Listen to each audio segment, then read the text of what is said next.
સુરત શહેરમાં રિક્ષામાં પેસેન્જરના સ્વાગમાં બેસી સાથેના પેસેન્જરોની નજર ચૂકવી રોકડા રૂપિયા ચોરીના 2 ગુનામાં નાસ્તા ફરતા આરોપીને એસઓજી પોલીસે ઝડપી પાડી।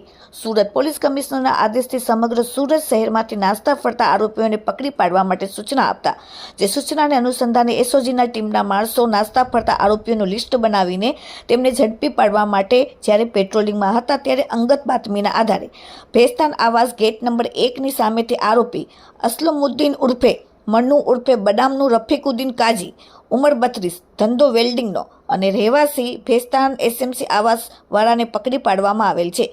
એસઓજી દ્વારા આરોપીની પૂછપરછ કરતા જણાવેલ કે આજથી 2-1 મહિના પહેલા પોતાના મિત્રો સાથે મળીને સહારા દરવાજા પાસે એક પેસેન્જરને બેસાડી તેની પાસેથી રોકડા રૂપિયા 15,000 ચોરી કરેલ તેમજ 10 દિવસ પહેલા ભટાર 4 રસ્તા પાસેથી એક પેસેન્જરને બેસાડી તેની પાસેથી રોકડા રૂપિયા 12,000ની ચોરી કરેલ હોવાની કબૂલાત કરેલ છે। આરોપી ખતોદરા પોલીસ સ્ટેશનમાં નોંધાયેલ ગુનાઓમાં નાસ્તો ફરતો હતો। Bureau report, daily India TV, Surat.